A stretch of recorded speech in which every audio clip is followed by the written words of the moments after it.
Good morning, everybody, and welcome to the Walk Off. I'm Scott Belford, joined as always by the best co-host in the biz, Adam Mack. This is a Monday morning mailbag on a Tuesday afternoon, but we had a we could call it a hiccup, right? Adam's dog got completely out of control I yesterday, had an and impromptu funeral therefore, for my dog. Yes. yeah, we had to move mailbag from Tuesday to Wednesday. So here we are. Uh, Oh, Adam's sofa took the brunt I of got home from dropping the my kid off force. at school, and let me see if I can show this to the camera. This was the aftermath that probably didn't show up at all, but I love your response when I texted you. I said this is a fun surprise to an already chaotic day, and your response was, "Oh my God, your dad is out of control, bro." Well done. Well What's done. funny too is I messaged that to you and then like instantly felt bad because I was like, oh, if Adam's like losing his mind right now, this is not the time for a joke. Like, That's always the time for a joke, yeah. man. Come on. No. Yeah. That's good. Of course, anyone who is listening and has been a listener for a few months even knows that Adam normally needs to leave to go check on his dog every second episode, pretty It's much. So, I think in catchphrase category or territory now, right? Like welcome to the show, comma, I gotta go check on my dog. I think is I'll how be most right shows back. start. I'll be right back. Yeah. Exactly. So, this is what we do every single week. We comb through all of your interaction, which is always extensive, honestly, to the point where I know we're only getting to 5% of your questions and comments. So we do apologize if we don't get to yours. Keep trying. You can message us on Twitter or X, whatever you want to call it these days, at Walk Off Podcast. You can reach out on Instagram, the Walk Off Podcast. You can go to our website, thewalkoffpodcast.ca. I know that we actually had a comment from the website this show, so that's new. And Patreon, you get that bump. The Patreon bump, if you want your comment in the mailbag, it is automatic if you are a member of that Patreon crew. Okay, I think we're ready to get into this. Um yeah, we are. Let's do it. Um Before we do, I just want to welcome Mark Drebert to the Patreon. Our newest Yeah. member of the Hall of Fame tier. So uh first ballot Hall of Fame tier. So, Yes, he's got a welcome. mug coming his way. Mug coming his way. Yes. There you go. Okay. That's it for the newbies this week. Welcome, Mark. We're going to start with some rapid fire comments that made me giggle or laugh this week. So, first one, Alex on Patreon said, I really loved the three heads versus six-sided dice analogy. Nice way to think about it. 1 out of 6 is actually more likely than 1 out of 2 3 times. Obviously, we're just making up numbers, but it's still a good way to think about it. I like it. So that is a reference to something we talked about on MLB Mondays yesterday. So if you're in the Patreon and enjoying the MLB Mondays, thank you. If you're not, you're missing out. Oh, by the way, MLB Mondays was not on YouTube this week, but we did put the full episode out on Spotify. So, Okay. a fun little teaser preview there. Mish on Patreon says, I think this is another reference to the story we told on MLB Mondays. I won't say what the story is, but I think the hashtag gives it away. And she says, I'm going to start replying to all of the Moreno Gurriel posts on Twitter with hashtag touching boobies. There you go. Adam and I were in full Nostalgia? analogy mode, right? Analogy mode. Analogies, Yeah, we right? were good Yeah, with our we had all analogies. sorts of analogies going on. Yeah. Yes. Yeah. I strayed from my food analogies for once and went with board Yes. games. So yes. It was a good episode. Good episode.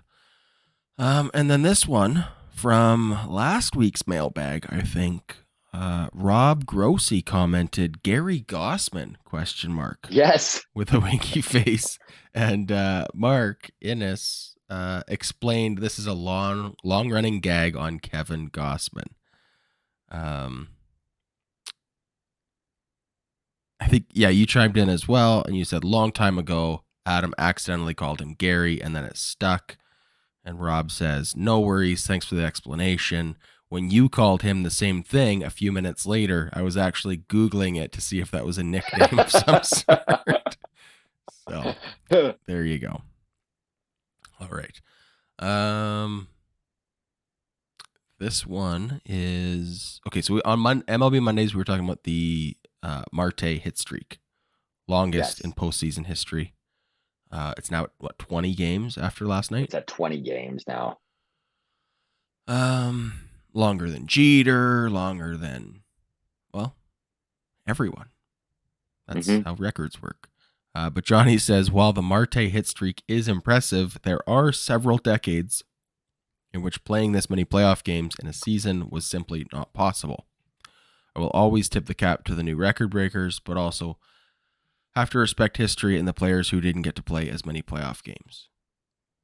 Good point. Which is a very good point. It is a very good point. Now, I will say that this streak of Ketel Marte's does span numerous seasons here. Years. I think he's at 17 for this playoff stretch, and then 3 go from a wild card series they had, or whatever the series was previously to that the Diamondbacks played in the playoffs. It's been a while.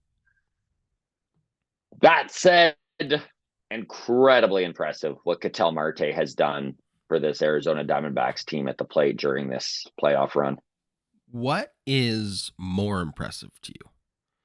An 18-game hitting streak that spans 5 different playoff appearances over potentially 5 or 6 or 7 years, or 18-1 consecutive playoff run? That's a really good question. That's a tough one to answer because I do like the idea of how consistent a guy is in the playoffs. If it's over numerous years, it's not just a like hot playoffs streak. Are here, he's ready to go. Because guys get hot, right? We see 20-game hit streaks in the regular season. It's not an everyday thing, and it's obviously an incredibly impressive feat no matter what time of the year or how it's done when it's consecutive. But to be a guy that's got that clutch, quote unquote, gene in him to show up in the playoffs is super impressive. But I think that consecutively is probably the one that is the most impressive to me. I'm so torn as I ask this question. I don't know which way I feel stronger about, because there is a level of impressiveness to, like you said, October showing up around when it matters, and a guy is just always there for 5-6 seasons or however many it took. But then again, there's also like the other side of that coin is guys have 5-game hitting streaks all the time. You know, like hitting 5 games in a row, 6 months apart all the time is like, I don't know, not that. Is it just a coincidence? Maybe almost, you know, he just happened to have 5 good games in a row on 3 or 4 different occasions. I don't know. It's a cool Drop it in the streak. comments. What do you think, Grounds Crew? What's more impressive, a 20-game hitting streak in the playoffs consecutively, or a 20-game hitting streak in the playoffs where maybe you're doing that over 3-4 years? Either way, I think they're both pretty darn impressive. Yeah, you had a question about if he gets a hit tonight and the Diamondbacks lose. We were talking about this before we went on air. Does the hitting streak continue into next season? Right. So he hits tonight. That puts him to 18. They Let's say lose he goes on a 39 game hit streak out of the gate in 2024. in April. Yeah. Does he beat Joe DiMaggio's record? Does that count, or does it need to be all in one season? Yeah. I mean, obviously he's not going to do this. Well, I mean, never say never. So how do you feel about that question? It's your question. I'll cede the floor to you. You go first on this. Personally, I think you've got to do it all in one season, in the same season, for it to be valid for the record books. That said, still wildly impressive to break up a hot streak as a hitter. You know, when guys are dialed in, it's a little different than starting the clock over. So Um,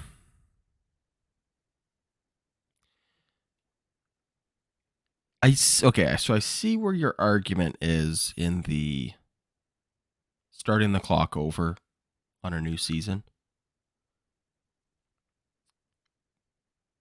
But if a guy had a hitting streak in April, gets injured, misses May and June, comes back in July, continues his hit streak, we also yeah, don't count it? no, we count it. Because that also feels like, yeah, maybe we should. Maybe that is a new hit streak. That is kind of weird to think about. Mm-hmm. I am of the.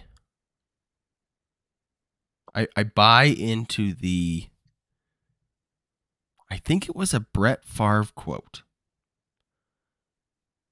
I tried Googling it before we went on air, and it was. I botched it. So someone in the grounds crew, let me know. Is this a Brett Favre quote? And I think it was something. Oh, someone was asking him about a record that he has, but the asterisk was like, if you include playoff stats, right? It's like, oh, you have most touchdown passes in NFL history if you include playoff stats, right? As opposed to just regular season. And Right. his response was something along the lines of like, why the fuck wouldn't you count playoff stats? Which is, I'm paraphrasing there. I don't think he dropped an F bomb, but that's another It's a kind of great like question, though. philosophical question of like, when you're looking at all time numbers, why do you penalize a guy for having good numbers when it mattered more than ever? Right? Like I know the answer is, well, because he got more games and other guys that didn't get that opportunity to have playoff numbers and whatever, but I think I'm in the the camp of, yeah, I count playoff numbers. I think so. And that's fair. So, I don't know. I mean, okay, so hold on. Like we're going to get hockey on this for a second here. But Alexander Ovechkin not about to, but could realistically surpass Wayne Gretzky for all-time goals in the NHL, which I never in my lifetime thought I would see, by the way. Yeah, And you and me I'm both, rooting buddy. for. I'm not necessarily an Ovechkin fan, but he's grown on me, much like Bryce Harper. Um, but yeah, is the all-time goals record? You only ever look at regular season. Nobody ever counts playoff goals. But I don't know. It's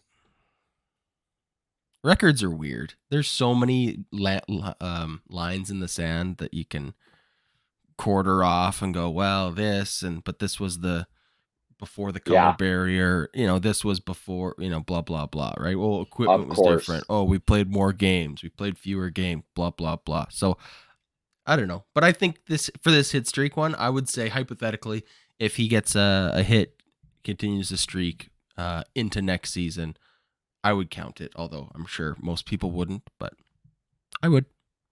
Do you know the answer for the record books? Does the record books count it, or does it need to be in one season? Or now I'm putting you on the spot Now you're in a putting me on the moment where you spot, but I'm sure it's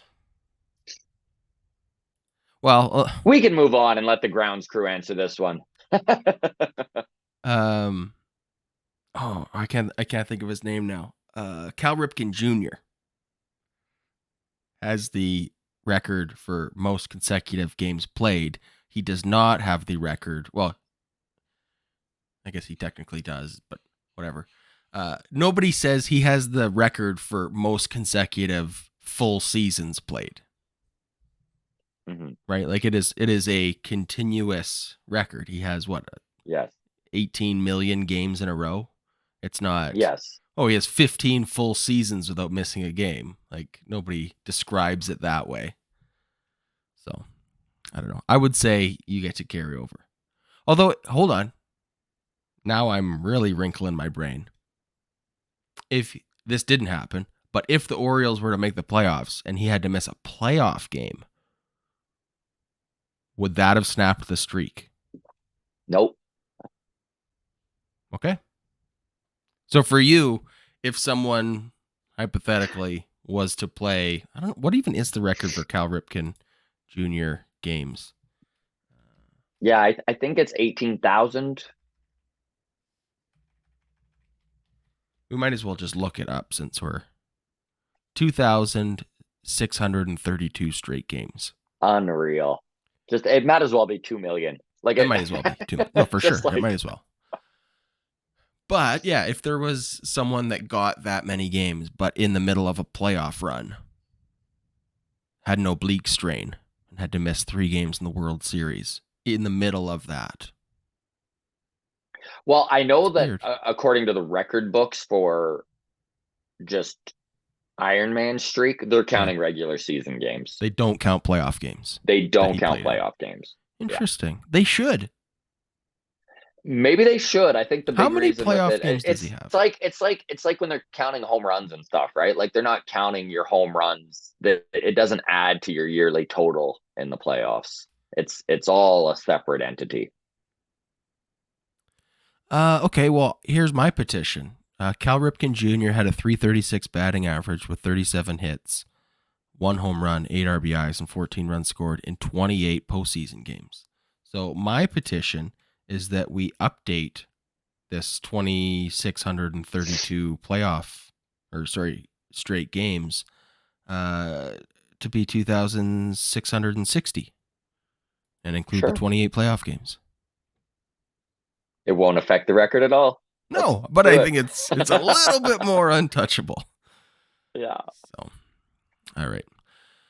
There you go. Grounds crew, anybody watching, listening, let us know. What do you think? Should playoff games count? Should they be a factor in some records? Okay. The next one is a hockey question. Should we?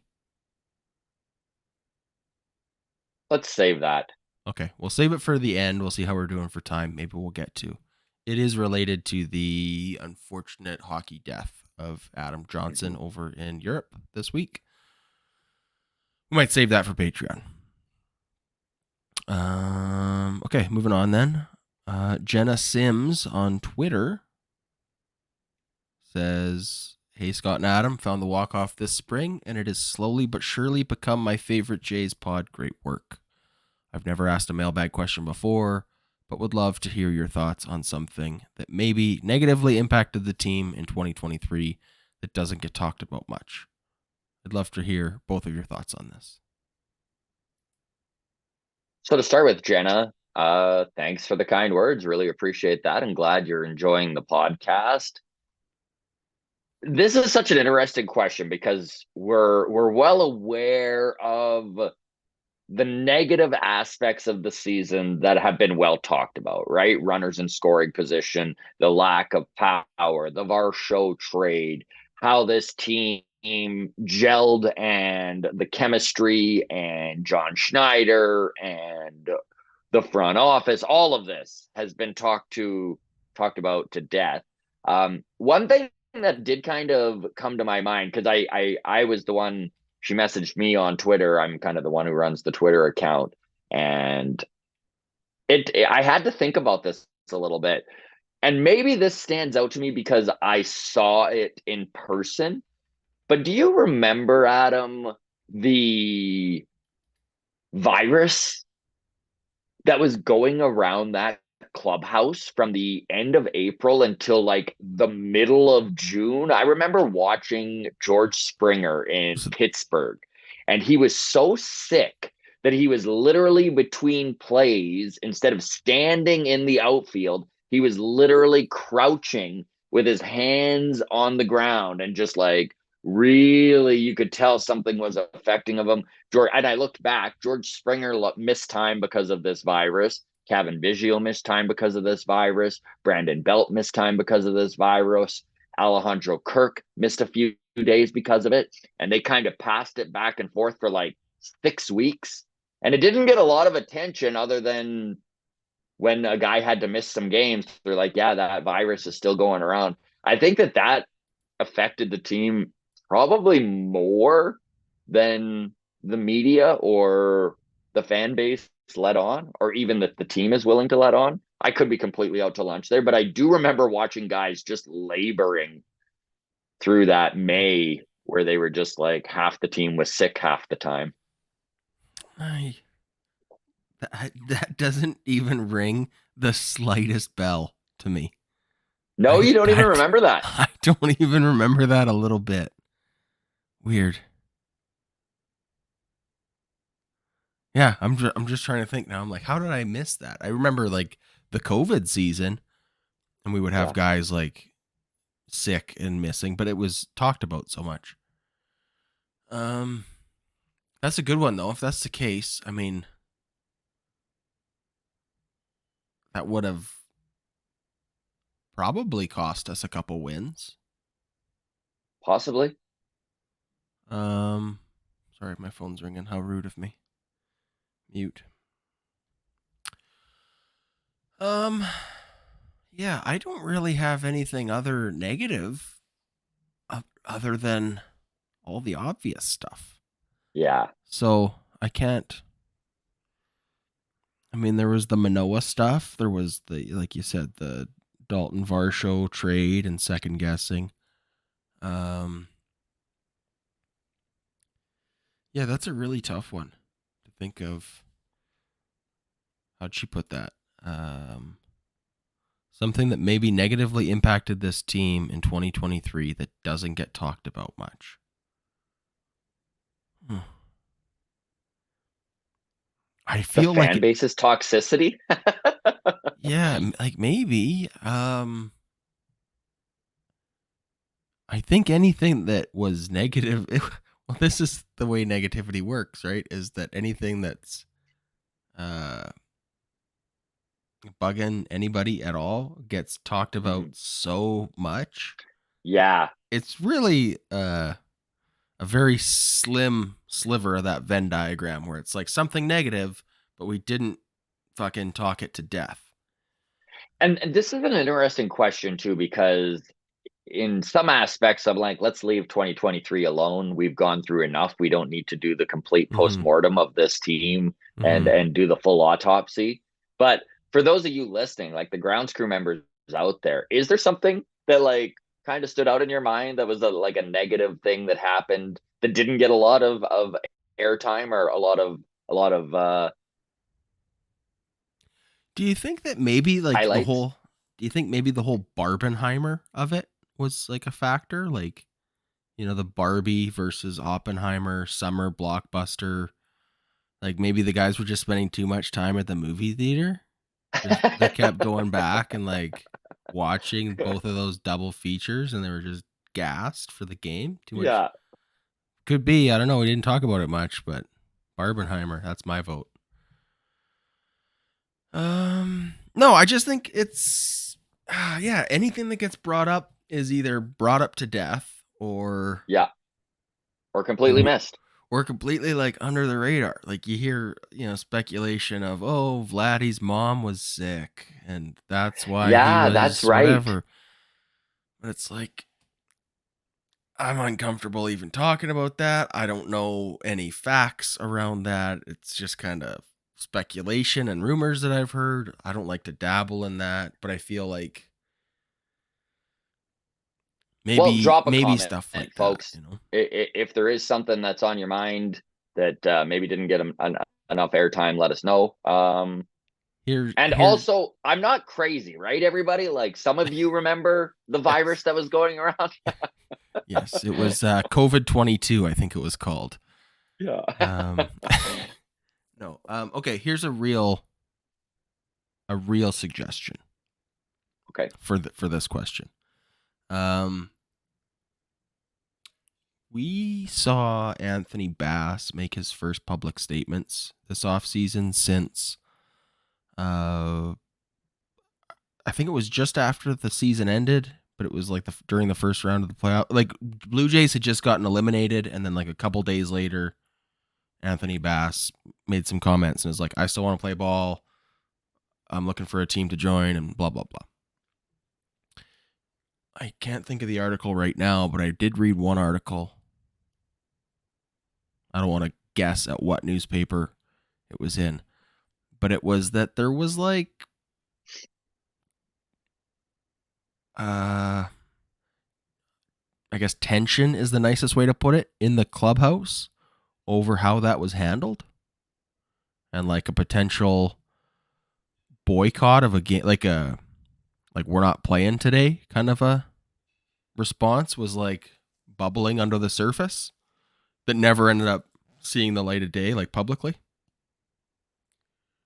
That could have been something that maybe lingered for a period of time. Even if it wasn't anything like a boycott, I'm sure that there was some tensions and some negativity. However, what side of this you're on, Well, that's the and thing is I'm sure just the way that the it's an obstacle most population, teams wouldn't want to deal with. Yeah. you know, we saw it with the Rays a couple of years ago where I think it was members of the bullpen like didn't want to wear Yeah. the rainbow logo jersey. Yeah. And I'm not giving commentary on what's right or wrong or who's right or wrong, but the likelihood that all 26 guys in that clubhouse and all the support staff and whatever in the immediate All vicinity feel of the that team, exact same way on yeah, that regardless subject. of which side they were on, it's unlikely they were all on the same side. So just that right there could have just been like a lingering tension that was like, I don't know, a distraction that you know doesn't help the Distraction's the team. perfect word. Exactly. So Yeah. there you go. Okay, next one from Deb in Discord says, and I love this question. You love this question, so here it is.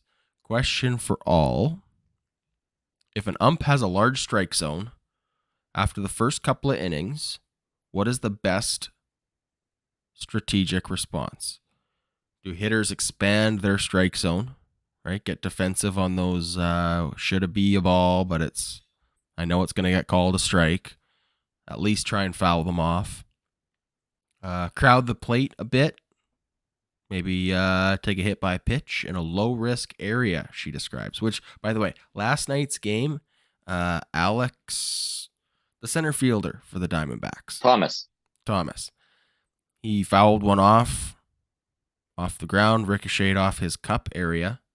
And I Mm-hmm. was laughing out loud because the commentators said took it off the foot. And then they kept showing the replay and they kept zooming in more and more on this foul ball off the foot. And the whole house was laughing. It was like, oh yeah, right in the tip of the toe. Like it kept zooming in like closer and closer and showing a more slow-mo version of him getting hit in the junk. It's just hilarious. Anyways, so I laughed when she said, A low crowd the risk plate a area. bit, yeah, to take a hit by pitch to a low risk area. Manager confrontation and ejection, or just have your pitcher focus on those areas to try and get their own called strikes or swinging misses. So What do you think, Scott? Honestly, I love this question, dude, and I love it because it highlights the thing I enjoy most about baseball. And that is the thing about this sport that we're also enamored with is that it is a sport of adjustments. And whether you are a hitter and you're coming into the league and you're just adjusting as time goes on, whether you're a pitcher and maybe the hitters are focusing on a certain pitch and you need to adjust to to throwing in a different area and maybe a different sequencing, whether you're in the outfield and you're now adjusting to an adjustment from the hitter and where they are putting the ball the most frequently. It is just right across the board, all about adjustments. And the same goes for the strike zone. And I honestly believe that when it comes to an umpire, that your one thing you're really hoping for is consistency. So if he's consistently going to call a low ball outside of the strike zone, a strike, you just as a hitter need to adjust to that. That is now the strike zone. Mm-hmm. Whether you like it or not, that is now the strike zone. Consistency Now, over accuracy for sure. if it's inconsistent, Adam, I think, and this is just my opinion on it, you need to stick to your game plan. If some balls are getting called a strike outside and some aren't, you just need to take your lumps and stick to the game plan, because as soon as you start adjusting to something that is so inconsistent, you're just going to get frustrated. You're going to wind up striking out. You're going to wind up in the hole in counts. You're going to wind up risking an ejection, right? So in the playoffs, I think that the strategy shouldn't be to get frustrated. It shouldn't be to be yelling at the umpire from the dugout. Maybe mid-May, that's something that you're doing, right? Especially in a 4-game series where you're trying to make sure the calls go your way from time to time over the next 3 games. It's Mm-hmm. just so different in the playoffs because every pitch means so much that wasting your time and your energy blaming the umpire is not going to be the way to go about it. It's a frustrating aspect of the game that every team and every player deals with. And I think that getting away from your strategy, getting away from your strengths when things are inconsistent is just an Achilles heel that is going to wind up costing you in the end, right? So now that said, if they're consistently calling balls outside the strike zone, yeah, you got to expand the zone. You got to foul those pitches off. You need to dig in a little bit harder. That's personally how I feel about that.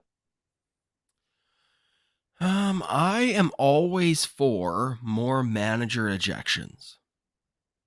That's one thing that like I really wish we saw more of from John Schneider was get out there and yell at someone. You know, What's the strategy behind that? as a Do fan, you I'm think it entertained like by it. right? But do you like, because I'm curious, like, do you think, and this is for the grounds crew too, feel free to leave a message in the comments section here. Do you think that an umpire that is consistently calling balls strikes that are outside the zone, do you think there is value in the manager losing his mind, going out there and getting ejected and showing his frustration? Like, do you think that the umpire, maybe after that happens, he's on the iPad and he's taking a look at the strike zone and maybe he's No, correcting I himself? definitely don't think that's the case. But I do think it is a uh, acknowledgement to your pitchers or to your hitters that they aren't in the wrong, right? Bo Bichette goes down looking, called strike 3 or whatever, and when he sees John Schneider storming out there with that red face of his, huffing and puffing, throwing his hat on the ground, kicking dirt on home plate, whatever, he knows, all right, not even for like I'm not the crazy one here. You know, I'm Hmm. not imagining that there was a flu that went through the team earlier this year, right? It is validation, and it is a vote of confidence from John Schneider, right? Whether it's Jose Barrios, who can't quite hit the strike zone or whatever, and he's just uh, despondent on the mound, going like, "I fucking, are you kidding me?" Like, and then to see his manager So out it's there more and be showing like, support "Yeah, I to think it's your more showing guys, right? support to your guys." Yeah. Also, by the way, John Schneider should have got ejected in that game too in the playoffs. Then he wouldn't have had to been the one to pull Jose Barrios, right? They all get in the meeting room, and Ross Atkins looks at John and he's like, "You're pulling him in the fourth inning." And then he goes, "Not if I Yeah, get ejected in the third, bitch." that's And right. mic drop, and Then he's out of there. All of a sudden, Brios pitches a whole game. We win. that's right.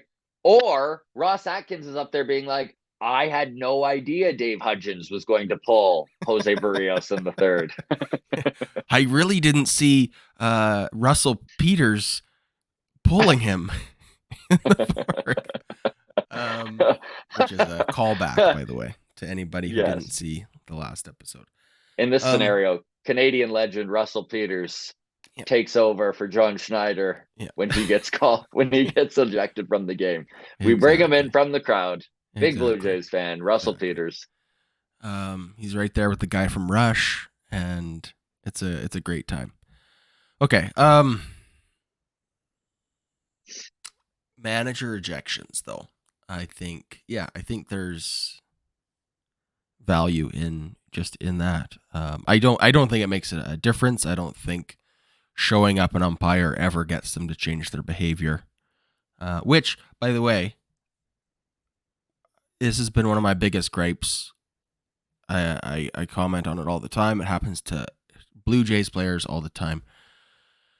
But that like ball four where the batter like bat flips and starts heading down to first before ball four is called. And then the ump does the late strike call. Like, Yeah. I hate that. I hate that hitters do that. And we just the other game, Moreno did it in Yeah. the ninth inning, and I think it Sometimes was I wonder if when they do that, it's almost the umpire doing like calling a strike late, being like, fuck you. You don't tell that's me when. that's what I mean. Like I call balls and strikes. You don't call balls and Yeah. strikes. Like because it was off the plate by a full Six baseball, inches. right? Like there was Yeah. enough room for another ball to be thrown between and still be a ball. Like it was way off. But Yeah. he lays down the bat and starts hustling to first, and then there's the old strike call, Yeah. and that's for sure. That's what it always feels like is the no Yeah. no no no. I'm the ump. Get back in here. I don't care. That could have bounced in the dirt. Strike two. You know what I mean? So that I always even bugs think me. that it does have to do with who's at the plate as well. Like Yeah. Gabriel Moreno, Rookie. 23-year-old rookie catcher, is Yeah. going to tell the umpire, Yeah. 12-year veteran umpire in the major leagues, that was, and even though that was the worst call of the game, by Mm-hmm. far, like you said, man, there's another baseball that could have been put in there and also called a ball before that's in the strike zone. But Yeah. I don't know. I think. I think if John Schneider is out there getting ejected, Jose Brios finishes that game. Blue Jays are in the World Series right now, and Diamondbacks Twitter is losing their mind over Dalton Varsho. yeah. We could have had him. Oh, look at Dalton Varsho. Meanwhile, Dalton Varsho's getting that called strike on the ugly ball outside the plate, and they're like, "Dalton Varsho, come on, buddy, don't show up the ump on that ball. Let him call it." It's a whole timeline. This is the darkest timeline for any community fans out there. Okay. Yeah, manager ejections I like. I'm with you. If it's a consistent ugly strike zone, I mean, you have to adjust your approach as a hitter. If it's inconsistent, I'm right there with you. You just stick to your game plan, close your eyes, and hope for the best. Yeah, that's about it for me. Great question, Deb. Yep, love it. Okay, next one comes from submitted to our website, thewalkoffpodcast.ca. Uh, is that what our website is? Yeah. No.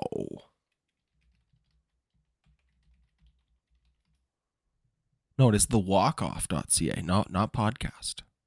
Okay, there you go. The walkoff.ca. There we go. All right. Hilarious. Okay. There we go. Do not go to thewalkoffpodcast.ca. It is a much different website.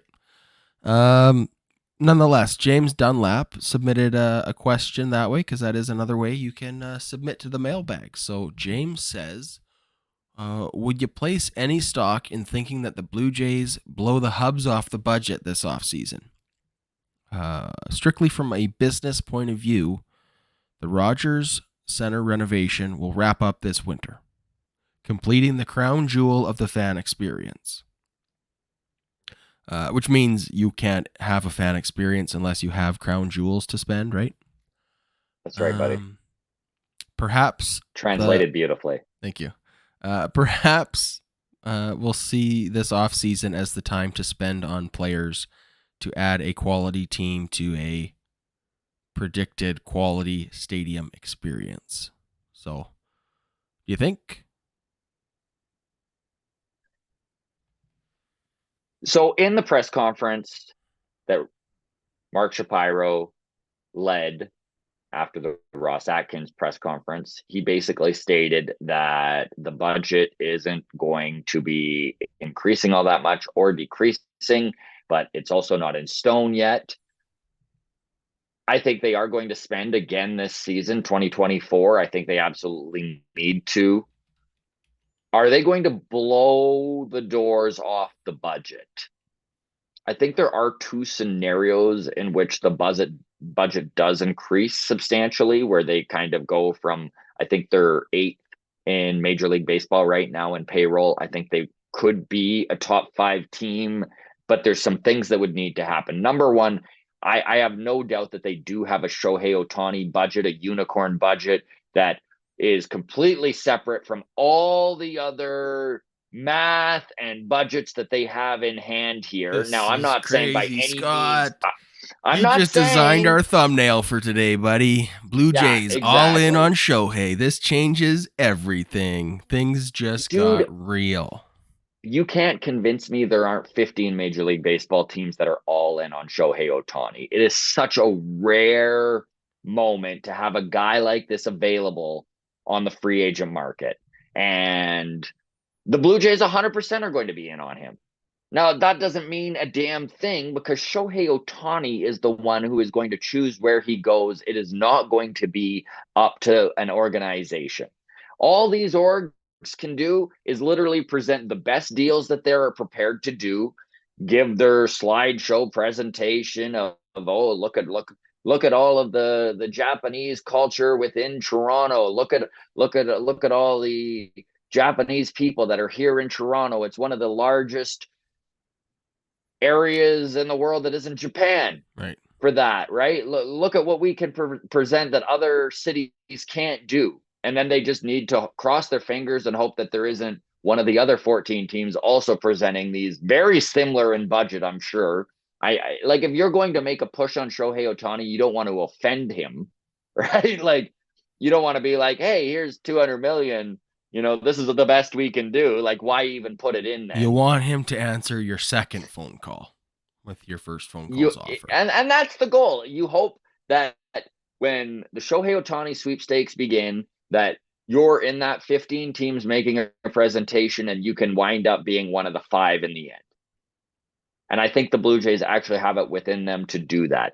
Again, this is a 1% chance that Shohei even considers going to Toronto. We already have heard all of the rhetoric about he would prefer a West Coast team, the time zone, the fact it's just easier on his Japanese fan base to watch him on the West Coast. But Shohei has also come out and said that winning is paramount to him at this point, which means maybe he does consider a New York Yankees, a New York Mets, a Toronto Blue Jays, a You know darn well that the Padres and the Dodgers are making their pitch. You know darn well the Angels are going to try up re-upping him again. You know darn well the Seattle Mariners are going to be like, we had a Chiro. We've got so much Mm-hmm. precedence here with the Japanese fan base.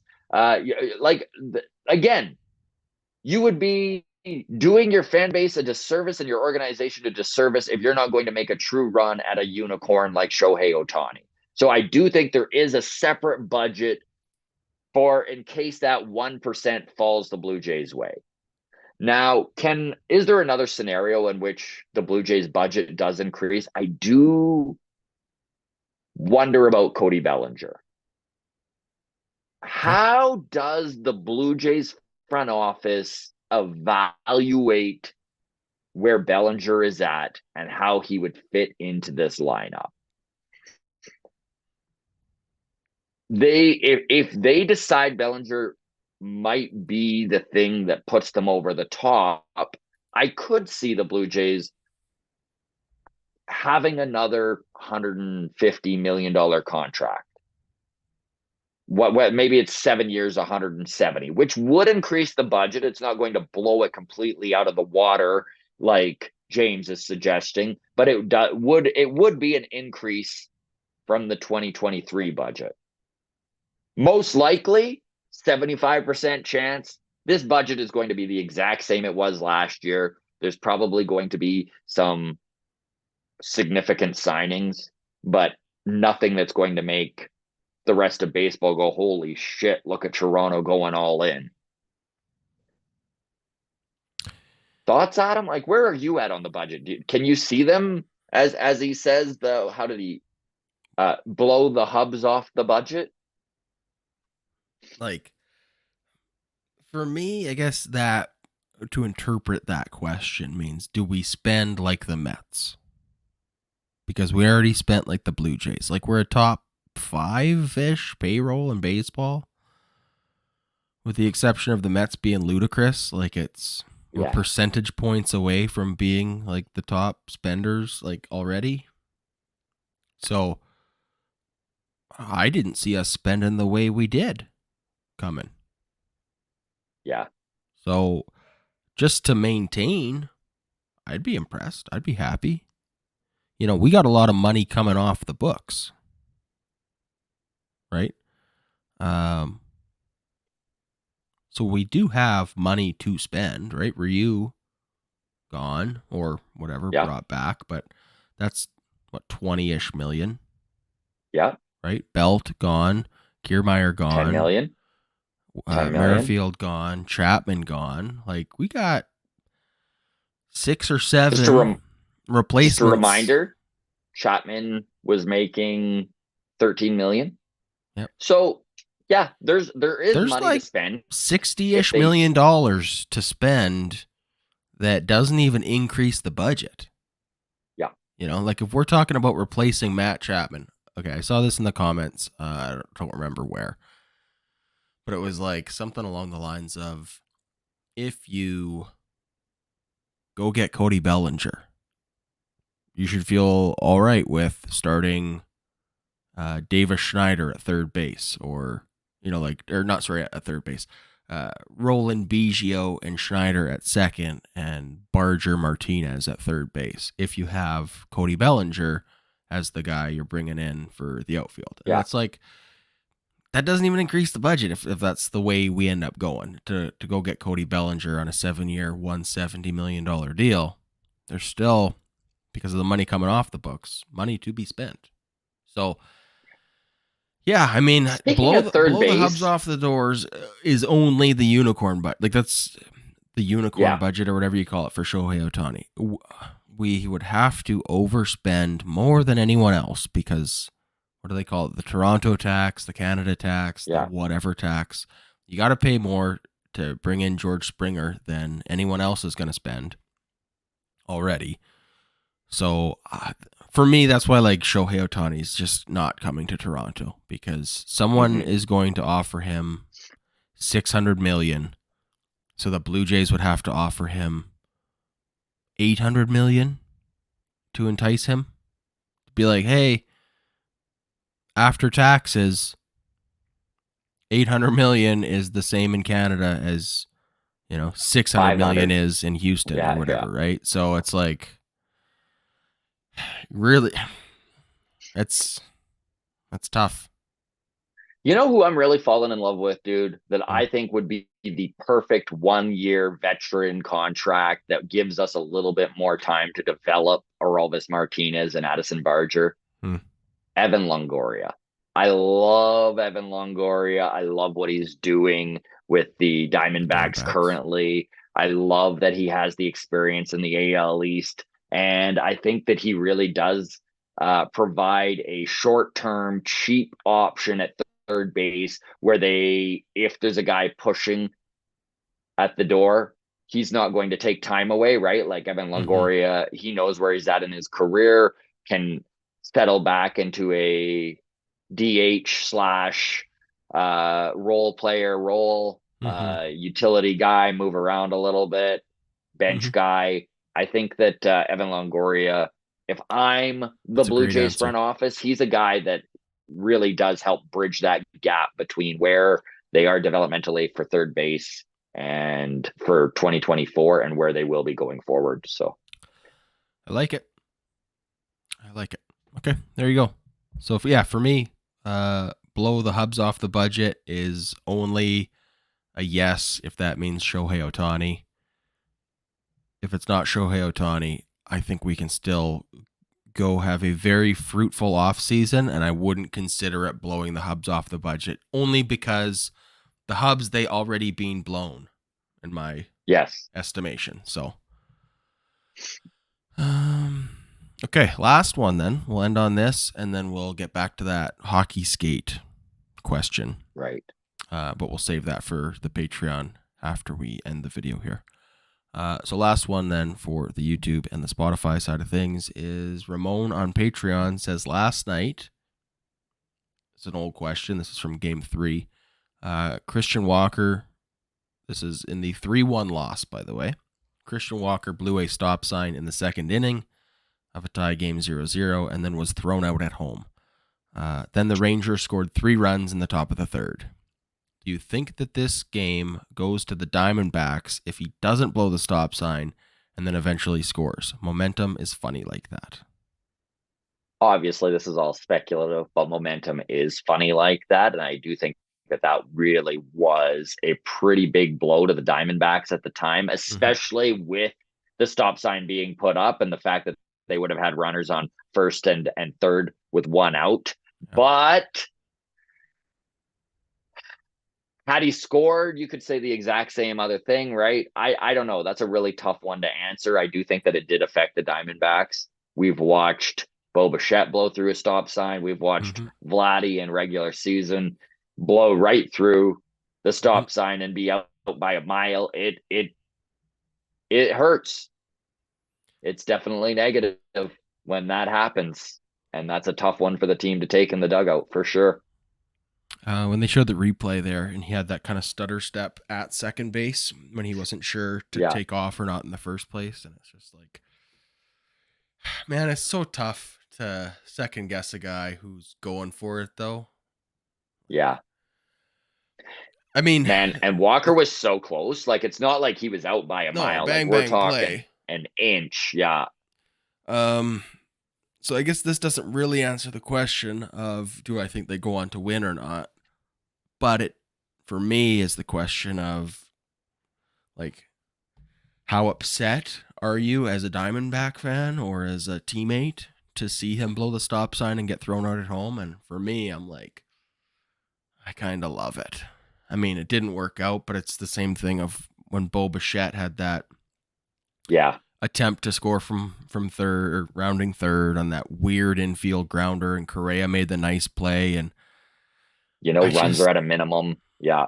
like you're playing tight, and you got to try and do it when you can because, I mean, The only yeah. thing Go ahead. the only thing that stood out to me in that play, dude, is Adolis Garcia has one of the best arms in all of baseball. I mean, he led outfield assists this year. He Yep. had over 30 of them. To test that arm, I mean, Yeah. I don't know. That's a tough one, man. Yeah, I mean, you're coming up in the middle of the order, I guess, because Christian Walker's fourth. So you're looking at the 6, 7 hitter coming up. Like you said, it would have been runners on first and third, one out. But I mean, that's a ground ball away from being an inning ending double play, too, right? So sometimes you go, look, I have zero chance at scoring on an inning ending double play. Right now, I have a 30% chance of scoring. I'm going for it. I just like the mentality of I want to have guys that want to make the play, and Yeah. that's the criticism of Bo Bichette all the time, right? The collision with George Springer in center field that I will defend to my dying breath is that I want guys who are ranging out into the outfield and I'm going for it till you call me off, kind of thing, right? And then we Yeah. can dissect why wasn't he called. I From mean, it there. was a tragic way that it went in, but like I'm also seeing all World Series Corey Seager ranging into shallow center Yes. field for plays just like that aren't ending in a collision, and nobody's yelling at Corey Seager. What the fuck is he doing out in center field making a catch, right? That's Agreed. I want guys that are going for it. So in Christian Walker's defense here, he went for it. It didn't work out, but if I was a Diamondbacks fan, I would not be like pointing the finger at Christian Walker. It's like, oh, that he got greedy and it killed us and we never were able to recover. And I don't know. It didn't Yeah. work out, but I still like it. So there you go. All right, we'll wrap up the public side of things here. Thank you so much, everybody, for your interaction over the week. We truly do appreciate it. The little community here, the grounds crew members. I don't know, we'd be lost without you. Feel free to reach out at Walk Off Podcast on Twitter/X, the Walk Off Podcast on Instagram. The walkoff.ca is the website. We've got our merch up there, and of course, you can reach out for Mailbag and the Patreon bump. If you are a Patreon member, all you got to do is shoot us a message and let us know that you'd like on Mailbag, and it will happen. All right, everybody. Take care of yourselves. All the best. Cheers.